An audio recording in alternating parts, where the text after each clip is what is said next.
I'm Matt McClure. And I'm Francesca Maxime, and this is Currents. The aftershocks from Haiti are felt in Queens. School children there are coping and praying. Break out your pads and pencils. It's a lesson in partnership at Brooklyn's Catholic schools. We, the Office of the Superintendent, looked at multiple partnerships. Our first thinking is obviously our high schools here within the diocese, but also the colleges and universities that are part of us. And couples gather to celebrate World Marriage Day. Making those decisions to love in the little things every day and experiencing a lot of the joy and being grateful for everything that we have.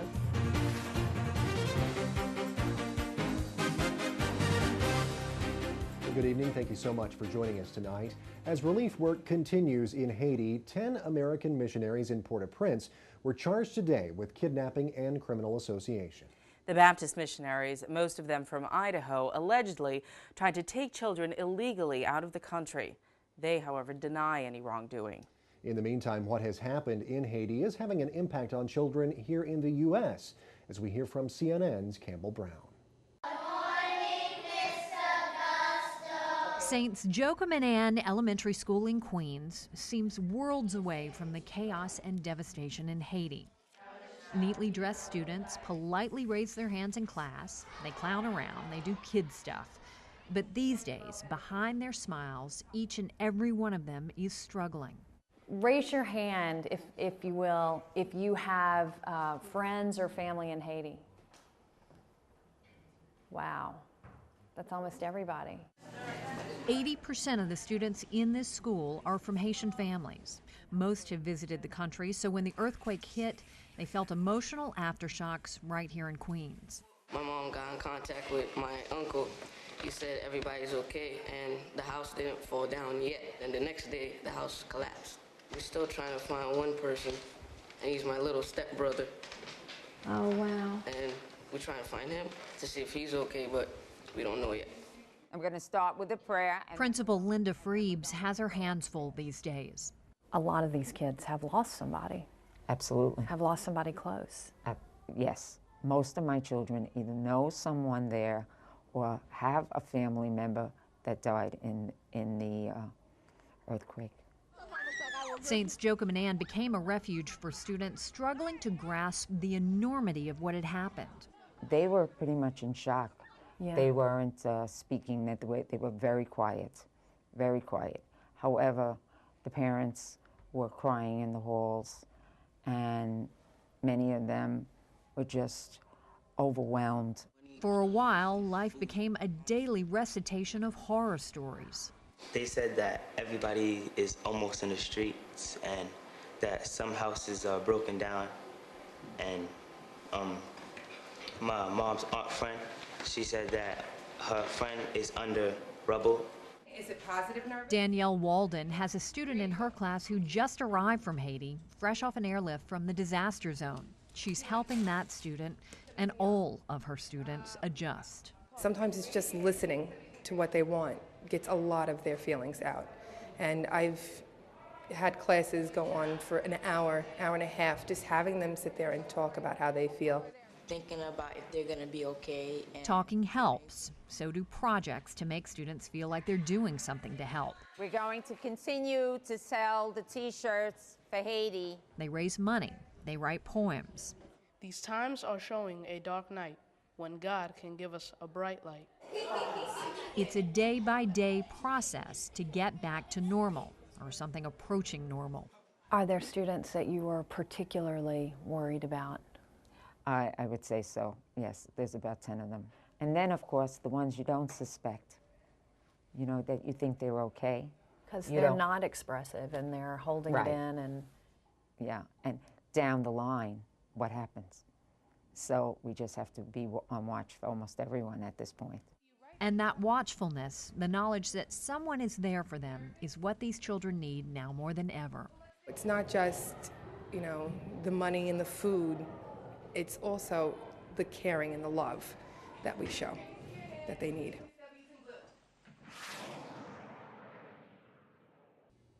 And we have much more about the ongoing relief effort in Haiti and ways that you can help on our website. Just go to currentsny.net. But stay tuned, there's much more current straight ahead. When we come back, we have the day's headlines, including what the president had to say at the National Prayer Breakfast.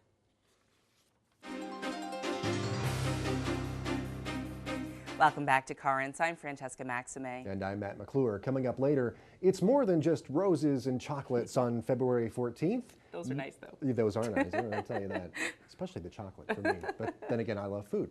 Marriage is a lifetime commitment, and we'll talk more about that as we speak about World Marriage Day coming up.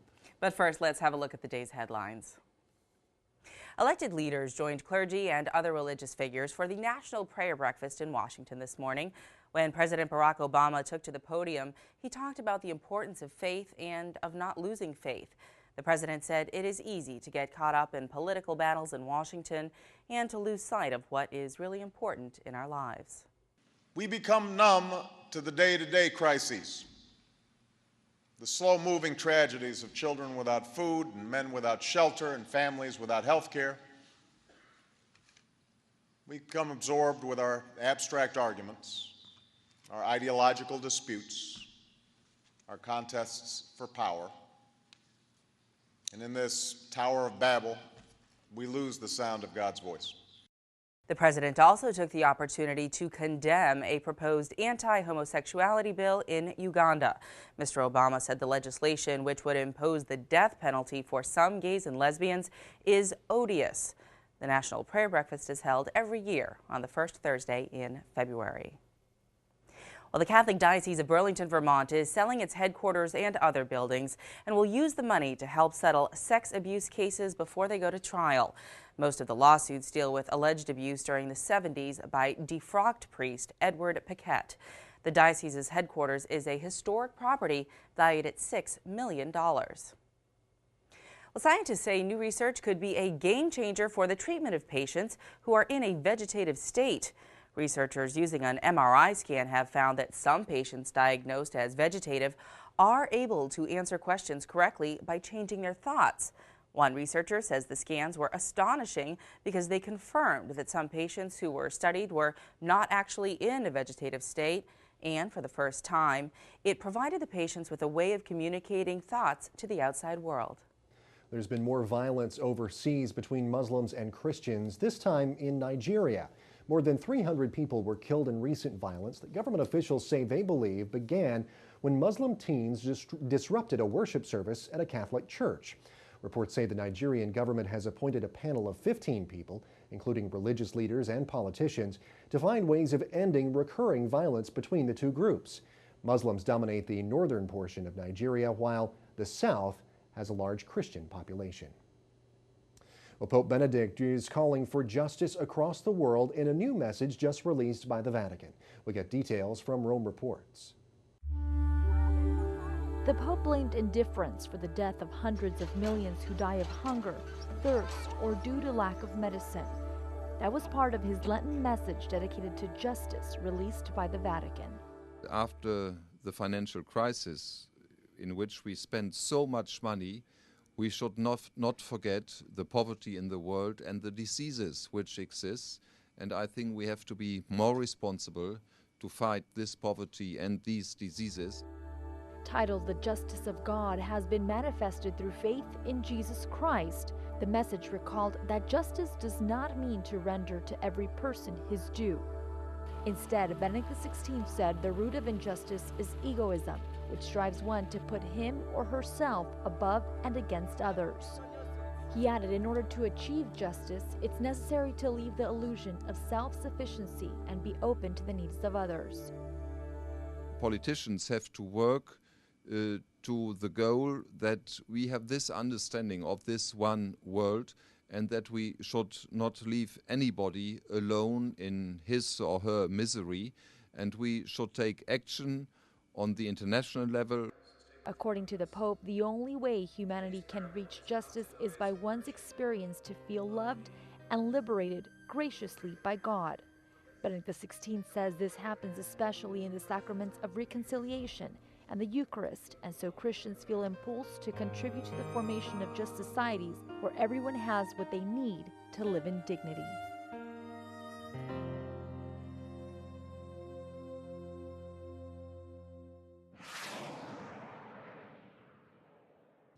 And Pope Benedict also sent good wishes to the athletes set to compete in the Winter Olympics in Vancouver. The Pope says the Games should be a building block of peace and friendship. Well, stay tuned. There's much more Currents coming up. Just ahead, helping leaders to preserve the vision in Brooklyn's Catholic schools. In the formation of the academies, we looked at what is different in our academies and what do we need to provide our directors with and our principals with.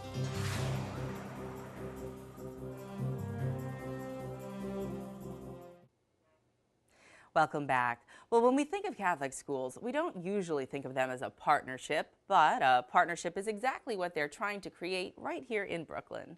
And that is right, and that's the subject of tonight's conversation with the Brooklyn Superintendent of Schools, Thomas Jadzutko, and the Secretary of Catholic Education and Formation, Sister Angela Gannon. They're with us all week as part of Catholic Schools Week, and this evening they offer a glimpse at a different way of working with others in Catholic education. And we're joined once again here on this Thursday by Tom Jadzutko and also Sister Angela Gannon. Thank you so much for being here. We appreciate your time. You're welcome. Joining us all week here. We appreciate it very much. We're talking today about a partnership that the schools in the diocese now have with St. John and St. Vincent de Paul. Tell me a little bit about that and the involvement of those two entities. When Preserving the Vision, in the mission statement of Preserving the Vision, there was a line in it that said, establish multiple partnerships. And when we took that, we, the Office of the Superintendent, looked at multiple partnerships. Our first thinking is obviously our high schools here within the diocese, but also the colleges and universities that are part of us. And in the formation of the academies, we looked at what is different in our academies and what do we need to provide our directors with and our principals with.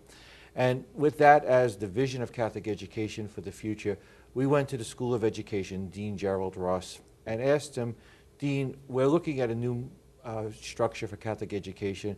We're looking at new ways for our principals and our boards of directors. And we said, can you help? And he said, sure. And as a result of that, we created what is called the St. Vincent de Paul Leadership Program. The St. Vincent de Paul Leadership Program is a program under the umbrella of St. John's University School of Education, where we collaborate on professional development for our principals of the academies and for our directors. Okay, so yeah, we were as I was talking with our assistant news director the other day, we were like, so what does this partnership entail? Is it with the students? Is it with the leadership? So it's really something to help the leadership of the academies along. Correct. In becoming, I guess, acclimated to that structure and in their leadership in general, correct? When a principal, our principals, you know, are educational leaders, but they're also moving in a different framework of relationships. Right. So St. John's, through their School of Education, have assembled a team of 6 of their professors, and their professors have adopted our academies, our principals, and they go out and visit as mentors. And we're working through this process of moving our principals from what we call in the educational world situational leadership to transformational leadership, because it is a time of change. And the professors and the principals really get along very well. And we've done the same thing with the board of directors. We have offered them now 2 professional development sessions on Saturdays. The directors have given up their Saturdays and had the opportunity to engage in various conversations. You know, how roles and responsibilities, understanding what their position is. Even last night we were out and St. John's held a session on collaboration and how to set an agenda. Right. So some great things happening with St. John's in this program. Right, so it kind of runs the gamut there as far as the help that they're giving. Right. We have found that the education and the formation of the directors is critical to the success of the academies. And that's why this collaborative effort with St. John's is so vitally important. Right. Because they provide a resource for us that goes beyond what we might be able to offer. Yeah, I mean, with any organization, I guess you have to have the right leadership in place, and those the leadership has to have the right tools to be able to get the job done. Exactly, yeah. One of the nice things about this is that we go on campus. Right. So it is it's at St. John's. It's in their School of Education. It was in the D'Angelo Center yesterday, and it's just a whole new realm of responsibility. It's the educational piece that's so critical, as Sister said. Right. Okay. Well, very good. Well, we'll of course look forward to hearing more about this. I know you're doing a lot to promote this and let the parents know about this and how it's going on. I know you're going to visit our good friend Ed Wilkinson over at the Tablet as well to talk about it. So it'll be a great thing to be able to discuss with him and get the word out so folks understand what this partnership is all about. Well, very good. Thank you so much, Tom Chadzutko and Sister Angela Gannon. Thank you so much for being here once again. We'll have you here once again tomorrow. Thank you. Good. Thank you. Thank you. And we'll be wrapping up our conversation on this subject tomorrow. We'll actually kind of gaze into the crystal ball a little bit. We'll try to find out the future of Catholic schools. Very nice. Well, stay with us. There's much more current straight ahead. When we return, February 14th is not only Valentine's Day, it's World Marriage Day. We'll find out what it's all about. We went from a time when we thought that love would come on a silver platter to a time when we realized that loving is a lot of hard work.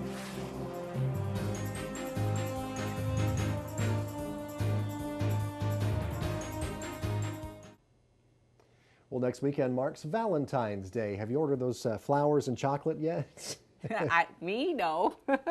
I'll send you some flowers. How's that? Or I'll just bring in some for us to share. Send some to each other, I think we're going to be each other's Valentines this year because I don't have one yet. Apparently. Oh, well. But this weekend, some people who are in love are getting a head start on the celebration with a special celebration out in Douglaston, sponsored by the Worldwide Marriage Encounter.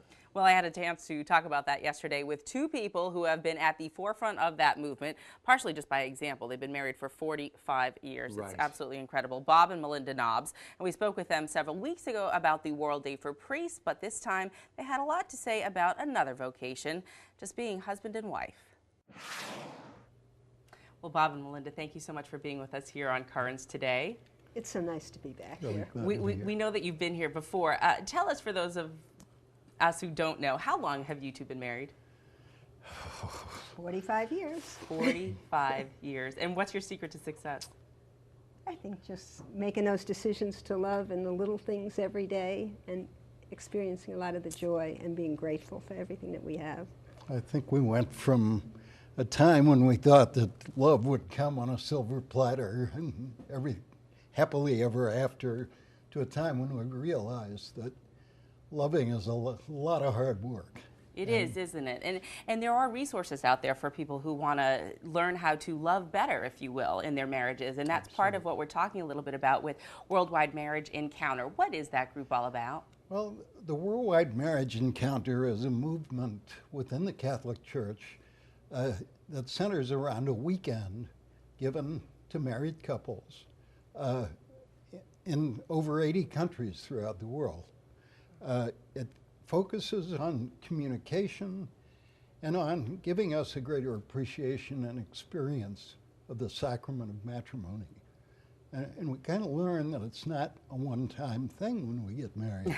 It's an everyday thing. Right, isn't it, though? So that we do have to work on our communication, especially with all of the pressures that exist in the world today with jobs and kids and everything pulling us away from each other. It's easy to get distracted and forget about sort of what the bonds are. And one of the things that people can do to help remind them of what the celebration of marriage is about is sort of in conjunction with Valentine's Day, but it's called World Marriage Day. It's not commercial, right? So talk to me a little bit about what World Marriage Day is about. Well, the weekend of the Worldwide Marriage Encounter kind of gets couples really excited, and you come away with an enthusiasm.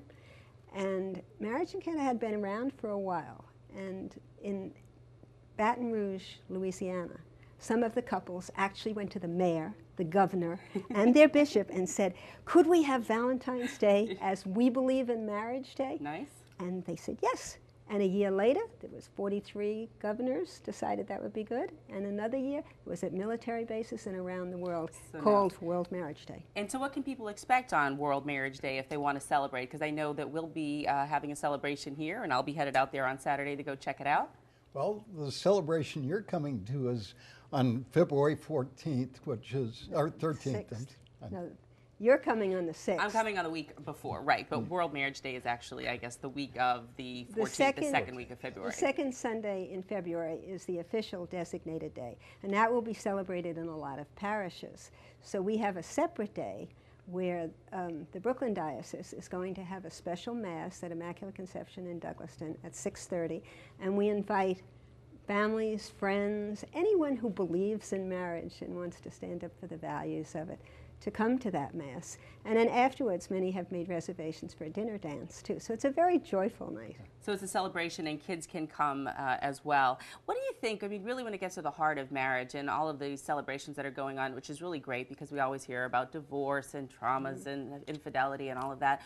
You know, as we said in the beginning, what's really the key to a lasting marriage, and why don't maybe people maybe go to some of the resources that are available to kind of strengthen that? You think it's embarrassment, or they just feel like they should already have all the answers? I think the key for us has been constant work on our communication, on prayer, deepening our faith, and deepening our love for each other on a daily basis. There are many people who really don't think that they have any problems. The difficulty is that these things kind of creep up on you, and you don't realize what's happening. Melinda, sorry, go ahead, Bob. So that is why we offer this experience, and it's a wonderful, wonderful weekend for couples, and very often they come away discovering the love that was there in the very beginning. Melinda, can you give me a specific example where your love was really tested, where you really had to stare it down and look it in the eye and say, you know, this is really a test of my marriage and the strength of my marriage? I think there are a lot of things that have happened in our life. We've lived in a lot of different places, so that's a big thing to move.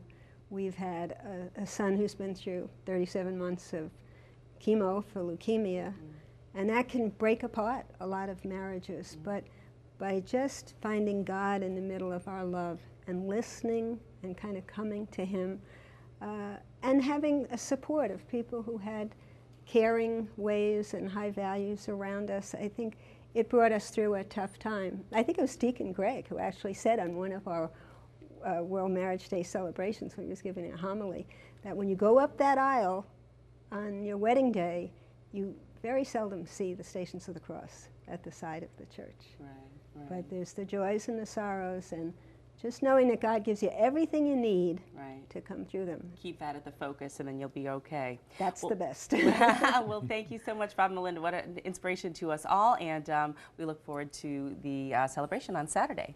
And we look forward to having you.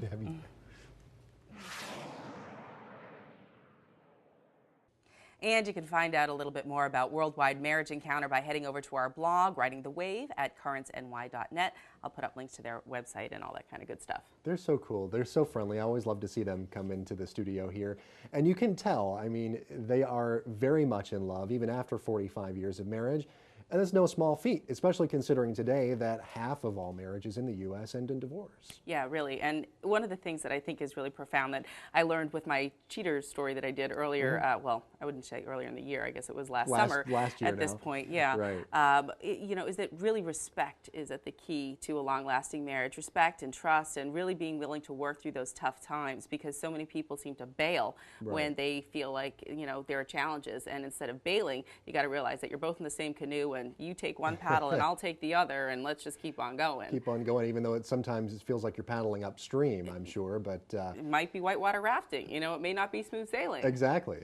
And they are, you know, they've overcome some challenges, and like you said, like she said there, they've moved quite a bit as well through their lives, and that uprooting their family and taking and moving them to another place is always a challenge. And so, you know, it's not to say that, you know, oh, they're in love, they've been married for 45 years, so oh, it's always been rosy and shiny and everything like that, which it hasn't. But they always, and I like also another thing that she said was they always look for God in the middle of everything. Right, absolutely. They keep that at the center of it. And Worldwide Marriage Encounter is really about that, and Worldwide Marriage Day is about that too. And I'm going to be heading over to Queens over the weekend so that we can get a good look at a celebration of marriage, and we'll bring that story to you next week, which really should be fun. She asked me, are you going to bring a date? And I said, I don't think so, but can you tell I'm begging over here, kids? No, I'm just teasing. Anyway. We look for your boxes of chocolates and roses. Yeah, and right. Just send them on over to the net. Thanks. Okay. Well, that is it for this edition of Currents. Remember, you don't even need a TV to watch us. You can always catch us online at currentsny.net. Now, coming up tomorrow, they go to Catholic school, but they aren't Catholic. As we wrap up Catholic Schools Week, we'll take a look at what this trend could mean for Brooklyn and other Catholic schools around the country. Until next time, though, thank you so much for watching. I'm Matt McClure. And I'm Francesca Maxime. Have a great night.